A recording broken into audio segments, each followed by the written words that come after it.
Hello students, clauses and conjunctions के episode 3 को लेकर मैं आपके सामने आया हूं। I am Hariram Joshi, UMS government higher secondary school Pagan BC Gwalior. आज के लेसन से जो हम सीखेंगे चीजें, जिन्हें हम लर्निंग आउटकम कहते हैं, इन्हें हम नोट नहीं करेंगे। आज हम क्या क्या सीखेंगे उसमें से सबसे पहले है today's lesson makes us learn the use of so, therefore, else, otherwise, and or to make a compound sentence। तो पहला जो आउटकम है वो है कि हम आज so, therefore, else, otherwise और इन कोऑर्डिनेट कंजंक्शंस का प्रयोग करके कंपाउंड सेंटेंस बनाना सीखेंगे। सेकंड थिंग है this lesson will enable us to use above conjunctions in our day-to-day conversation। आज का लेसन हमें so, therefore, else, otherwise और इनको प्रयोग करना अपने कॉन्वर्सेशन में, डे टू डे कन्वर्सेशन में करने के लिए योग्य बनाएगा। Welcome dear students, clauses and conjunctions के episode 3।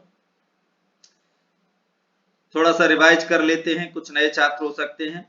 Compound sentence is equal to principal clause plus coordinate clause.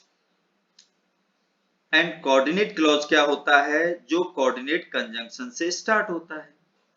Example आपके सामने है, he should come on time, जो रेड कलर में लिखा हुआ है वो प्रिंसिपल क्लॉज।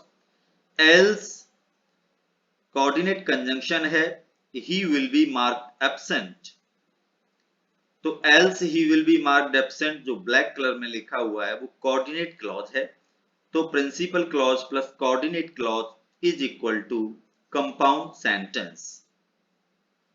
इसके बाद हम ये भी देख लेते हैं कोऑर्डिनेट कंजंक्शंस कौन कौन से हैं। जब आप पहले लिख चुके हैं, and, but, yet, still, so, therefore, or, else, otherwise, either dot dot or, neither dot dot nor, not only dot dot but also, both dot dot and, not only dot dot as well। और आज हम जो पढ़ने वाले conjunctions हैं वो हैं so, therefore, else, otherwise and or। यानी कि हम so, therefore, else, otherwise और इनका प्रयोग करना आज हम सीखेंगे। सबसे पहले जो हम लेंगे so, therefore, else, otherwise and और में से जो सबसे पहले हम लेंगे वो हैं use of so and therefore. आप अपनी नोटबुक तैयार रखें, पेन अपने साथ रखें। अब हम जो है चीजें नोट डाउन भी करेंगे आप। तो सबसे पहले हमने सो, देयरफॉर एक साथ लिया है क्योंकि इनका जो अर्थ होता है वो सेम होता है और एक ही प्रकार की स्थिति में इन दोनों का प्रयोग किया जाता है। तो आप नोट डाउन भी करते चलें और देखते भी चलें। Use of so and therefore, these conjunctions are used when one simple sentence expresses reason or cause and second simple sentence expresses result। यानी कि इन कंजंक्शंस का प्रयोग हम तभी करते हैं जब एक सिंपल सेंटेंस रीजन, कॉज यानी कि कारण बताता हो और दूसरा जो सिंपल सेंटेंस है वो रिजल्ट बताता हो, परिणाम बताता हो, यानी कि कारण और परिणाम एक्सप्रेस करने वाले सिंपल सेंटेंसेस को कंबाइन करने के लिए हम सो एंड देयरफॉर का प्रयोग इसलिए या अतः के अर्थ में करते हैं। सो एंड देयरफॉर का मीनिंग है इसलिए, अतः। तो इस बात को ध्यान रखना है कि रीजन रिजल्ट, कारण परिणाम जब भी दो सेंटेंसेस में है उन्हें हम सो और देयरफॉर की हेल्प से जोड़ेंगे। अब हम सो एंड देयरफॉर के कुछ एग्जांपल्स लेने से पहले हम स्ट्रक्चर देखेंगे सेंटेंस का क्या होता है। So following is the structure of the compound sentence after combining two simple sentences using so or therefore। so या therefore से जोड़ने के बाद जो कंपाउंड सेंटेंस बनेगा उसका स्ट्रक्चर क्या होगा, इस स्ट्रक्चर को आप जरूर नोट कर लें। स्ट्रक्चर है clause expressing reason plus so या therefore plus clause expressing result, यानी कि कारण परिणाम की जो अपन ने चर्चा की थी वो रीजन बताने वाला जो सिंपल सेंटेंस है उसे हम पहले रखेंगे, सो देयरफॉर का प्रयोग करेंगे और जो रिजल्ट वाला सिंपल सेंटेंस है उसे हम बाद में रखेंगे। तो क्लॉज एक्सप्रेसिंग रीजन, फिर से देख लें, clause expressing reason plus so या therefore plus clause expressing result, ये रहेगा सो देयरफॉर से कंबाइन करने के बाद सेंटेंसेस का, कंपाउंड सेंटेंसेस का स्ट्रक्चर। अब हम सो देयरफॉर के से ऐड करने के लिए कुछ एग्जांपल्स लेते हैं, जिसमें फर्स्ट पेयर है A sentence we were tired, B sentence we went to bed early. Note down कर लें इन्हें, फिर से आप देख लें एक बार कि ए सेंटेंस है we were tired, B sentence है we went to bed early। अब आप देखिए कि हमने कहा था कि so therefore are used to combine two simple sentences when one simple sentence expresses reason or cause, कारण या परिणाम बताता है, and second simple sentence expresses result.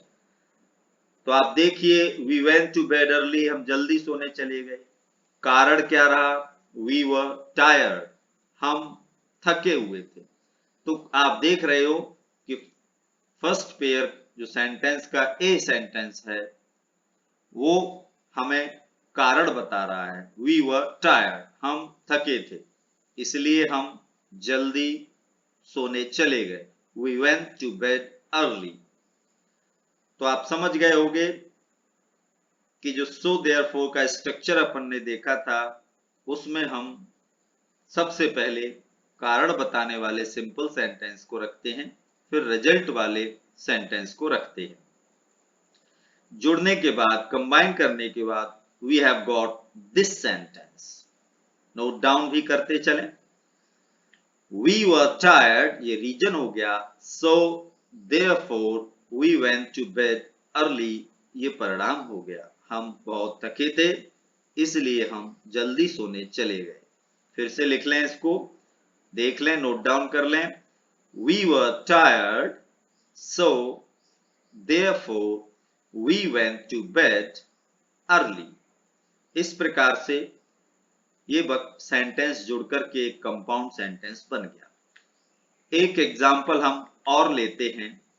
Second example है इसका, Mohan is suffering from fever, B sentence है he can't attend the class today,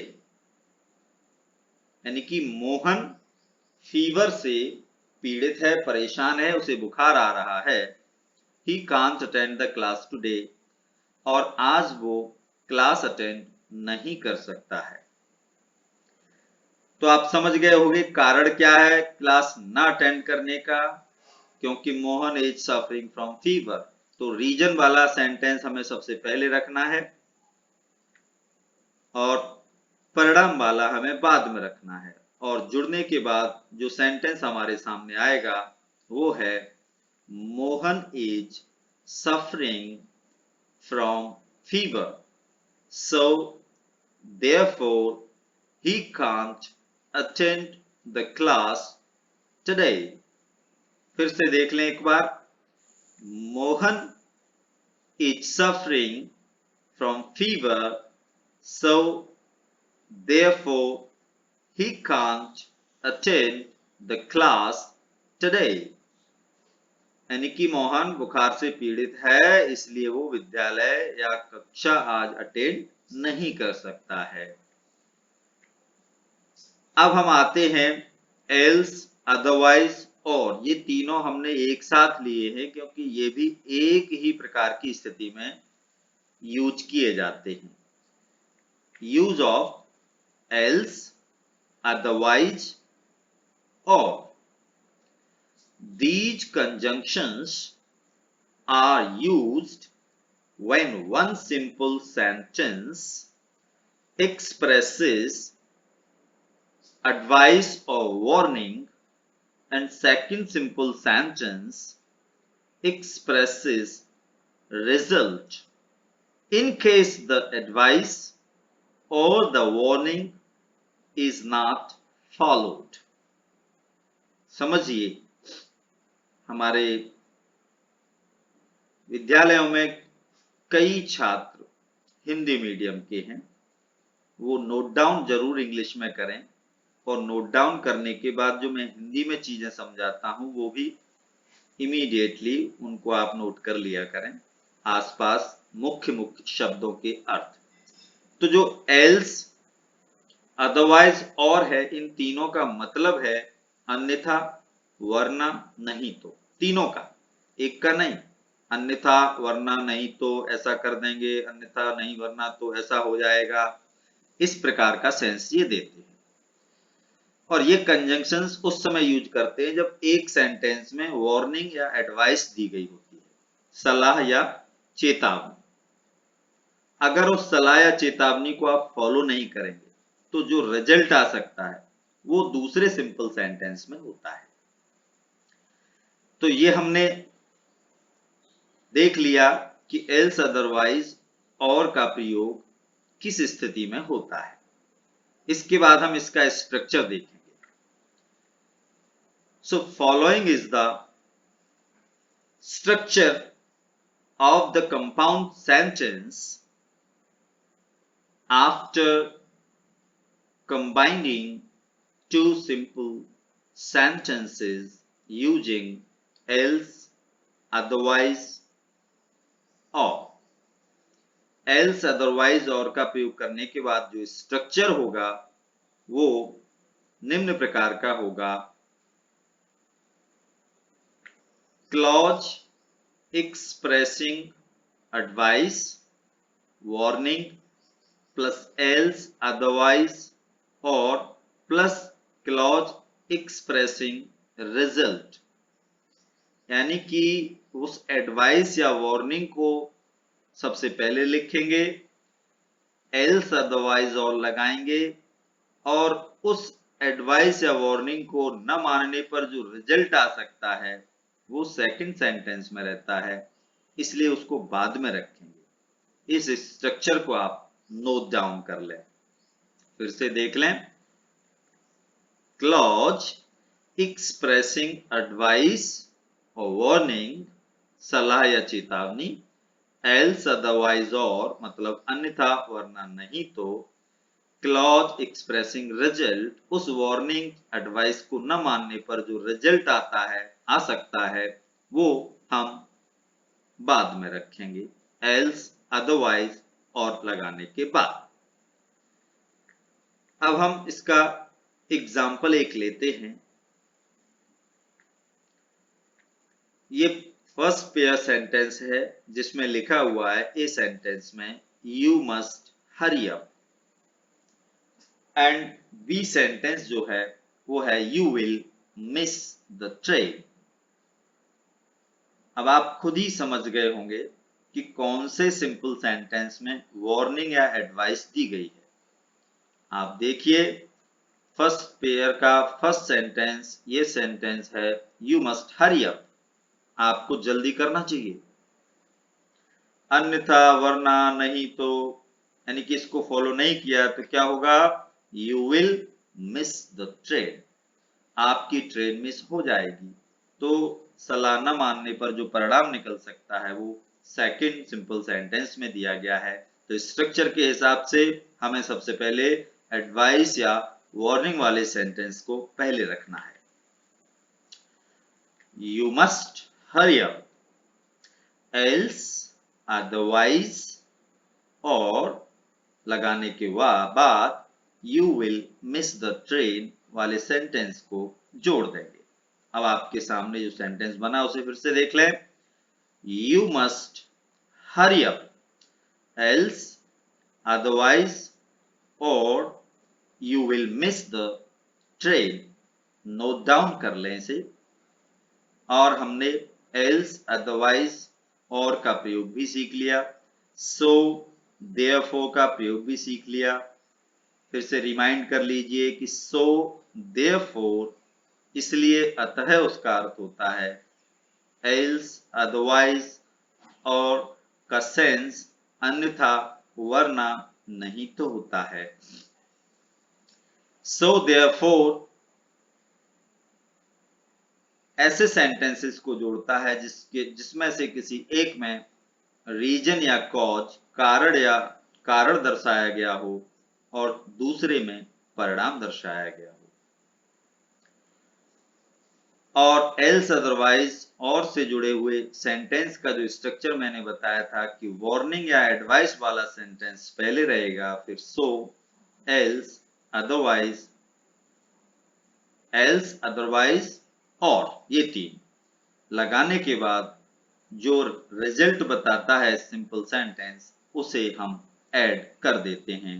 और इनको कंबाइन करने के बाद ध्यान रखें कि हम अभी कंपाउंड सेंटेंस की सीरीज में कोऑर्डिनेट कंजंक्शंस का प्रयोग सीख रहे हैं। और कोऑर्डिनेट कंजंक्शंस से जोड़ने के बाद जो सेंटेंस बनता है वो कंपाउंड सेंटेंस बनता है। एग्जाम में आता है combine the pair of sentences using coordinate conjunctions, और सिंपली इतना ही लिखा हो सकता है कि combine the pair of sentence to make a compound sentence. इसलिए हम एक्सरसाइज करते हैं, combine the two pair of sentences using so, therefore, else और otherwise हमने ये लिखा है। लेकिन एग्जाम में इतना भी आ सकता है कि combine the two pair of sentences to make a compound sentence। Compound sentence बनाना है तो इसका मतलब है हम कोऑर्डिनेट कंजंक्शंस का प्रयोग करेंगे। अलग अलग सिचुएशंस के लिए अलग अलग डिफरेंट कंजंक्शंस होते हैं, जिन्हें हम एपिसोड फर्स्ट, एपिसोड सेकंड और इस एपिसोड थर्ड में पढ़ रहे हैं। तो हमें ये देखना है, फॉर एग्जाम्पल हमारे सामने लिखे हुए हैं, इनको नोट डाउन भी करना है और हमें ये भी देखना है कि कौन कौन से सेंटेंसेस को कंबाइन करने में कौन कौन से कंजंक्शंस का प्रयोग हम कर सकते हैं। हमारे पास केवल दो ही ग्रुप हैं, सो, देयरफॉर, जिनका एक ही अर्थ है, एल्स और otherwise, they have got the same meaning and they are used in the same situations. First pair sentence का आप देखिए, ए सेंटेंस है the shops were closed, B sentence है we return without shopping, note down कर लें। The shops were closed, we return without shopping. Sense में बता देता हूं, कंजंक्शन आप देख लेना, अपनी नोटबुक में साइड में नोट करते जाना उस कंजंक्शन को कि जिनसे ये पेयर जुड़ेगा। दुकानें बंद थीं, the shops were closed, we return without shopping, हम बगैर शॉपिंग किए लौट आए। तो आप देख सकते हो कि इसमें शॉप्स वर क्लोज्ड एक कारण था जिस कारण से हम खरीदारी नहीं कर पाए, शॉपिंग नहीं कर पाए। तो फर्स्ट पेयर का A sentence is expressing reason और cause and B sentence is expressing result, उस कारण के से जो परिणाम निकला है वो बी सेंटेंस में है। अब आप समझ गए होंगे कि कौन से कंजंक्शन से इनको ऐड कर सकते हैं, कंबाइन कर सकते हैं। अपनी नोटबुक में साइड में लिख लें। सेकंड पेयर है you must be warmly clad, you will catch cold. You must be warmly clad, आपको गर्म कपड़े पहनना चाहिए। यू विल कैच कोल्ड, आपको सर्दी लग जाएगी। आप समझिए, फर्स्ट जो सेंटेंस, सेकंड सेंटेंस का जो ए सेंटेंस है, फर्स्ट पेयर का जो सेकंड पेयर का जो ए सेंटेंस है वो क्या एक्सप्रेस कर रहा है? You must be warmly clad, आपको गर्म कपड़े पहनना चाहिए। यू विल कैच कोल्ड, आपको सर्दी लग जाएगी। यानी कि first simple sentence is expressing advice और वार्निंग, आपको सलाह या चेतावनी दी जा रही है और उसको अगर आप नहीं मानेंगे तो क्या हो सकता है? You will catch cold. तो ये क्या हो गया? रिजल्ट, अगर उस एडवाइस या वार्निंग को नहीं माना आपने तो। Third pair, he was very ill, वह बहुत बीमार था। He did not come to school yesterday, वह कल स्कूल नहीं आया। क्यों नहीं आया? He was very ill, वो बहुत बीमार था, इसलिए he did not come to school yesterday। आप समझ गए होंगे कौन से कंजंक्शंस का प्रयोग करके आप इन्हें कंबाइन करेंगे। नेक्स्ट देखिए, he should work hard, he will fail, आपको कठिन परिश्रम करना चाहिए, उसे कठिन परिश्रम करना चाहिए, वह फेल हो जाएगा। तो आपने देखा, first sentence is expressing advice warning, वो बता रहा है कि ऐसा करिए, आपको कठिन परिश्रम करना चाहिए, अन्यथा वरना नहीं तो ही विल फेल, वह फेल हो जाएगा। तो इस प्रकार से हम देखते हैं, आपने अंदाजा भी लगा लिया होगा कि कौन से पेयर को कंबाइन करने के लिए कौन कौन से कंजंक्शंस का हम इस्तेमाल कर सकते हैं। साथ में नोट डाउन भी कर लिए होंगे। Let's proceed and match your answers. Next slide is just going to show you the answers after combining these 4 pair of sentences. 4 pair sentences के कंबाइन होने के बाद जो रिजल्ट, जो आंसर्स हैं इनके कंबाइन करने के बाद, वो नेक्स्ट स्लाइड में आप देखिए। आंसर्स हैं, द शॉप्स वर क्लोज, दुकानें बंद थी, so therefore we return without shopping. यही अपन ने सेंस निकाला था कि फर्स्ट में कारण है, सेकंड में उसका परिणाम है, इसलिए सो देयरफॉर से ऐड होगा। सेकंड पेयर देखिए, you must be warmly clad else और otherwise you will catch cold, आपको गर्म कपड़े पहनना चाहिए, अगर इस सलाह को नहीं मानेंगे तो जो रिजल्ट आ सकता है वो है कि आपको सर्दी लग जाएगी, इसलिए आप गर्म कपड़े आपको पहनने चाहिए, अन्यथा वरना नहीं तो आपको सर्दी लग जाएगी। He was very ill, वह बहुत बीमार था। सो देयरफॉर इसलिए he did not come to school yesterday. वह बहुत बीमार था इसलिए वह कल स्कूल नहीं अटेंड कर सका, स्कूल नहीं आया। तो आप समझ सकते हैं कि ही वॉज वेरी इल कारण था और उसका रिजल्ट क्या निकला, he did not come to school yesterday. Fourth one है he should work hard else otherwise or he will fail। कठिन परिश्रम उसे करना चाहिए, अन्यथा वरना नहीं तो वह फेल हो जाएगा। इस प्रकार से हम देखते हैं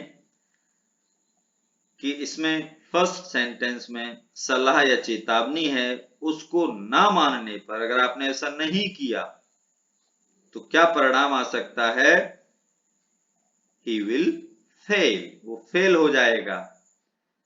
नेक्स्ट एक्सरसाइज इंटरेस्टिंग और हमारे सामने है, fill in the blanks with appropriate conjunctions given below। ये कंजंक्शंस फिर से आपके सामने हैं। fill in the blank यानी कि ब्लैंक्स दिए गए हैं सेंटेंसेस में और उन्हें आपको देखना है कि इनमें से कौन कौन से कंजंक्शंस हम भर सकते हैं। तो सबसे पहले हम फर्स्ट सेंटेंस आपके सामने पेश कर रहे हैं और फर्स्ट सेंटेंस आया, he wanted to buy a pen। he wanted to buy a pen, blank है, उसके बाद लिखा है he went to the shop। वह पेन खरीदना चाहता था। he went to the shop, वह दुकान पर गया। इसका मतलब ये है कि कारण क्या है उसका दुकान पर जाने का, he wanted to buy a pen, pen खरीदना चाहते था, इसलिए वो कहां गया, दुकान पर गया। अब आप समझ लीजिए, विचार कर लीजिए, टिक लगा लीजिए कि कौन सा कंजंक्शन आएगा। नोट डाउन तो करते रहिए, सुनते समय ही, सुनते भी जाएं, लिखते भी जाएं। तो आप समझ रहे हो कारण और परिणाम बता रहा है ये सेंटेंस, तो इसमें 100% क्या आएगा, कौन कौन से कंजंक्शंस आएंगे, सो देयरफॉर, वह पेन खरीदना चाहता था इसलिए वह शॉप पर गया। सेकंड सेंटेंस है रिंग द बेल, घंटी बजाओ। रिंग द बेल, घंटी बजाओ। No one will come out, कोई बाहर नहीं आएगा। So ring the bell is expressing an advice, सलाह व्यक्त कर रहा है। रिंग द बेल, घंटी बजाओ। Second sentence no one will come out, इस वार्निंग को अगर आप इस एडवाइस को नहीं मानेंगे तो कोई बाहर नहीं आएगा, घर में से बाहर कोई नहीं आएगा। तो आप समझ गए कि इसमें फर्स्ट सेंटेंस एक्सप्रेस कर रहा है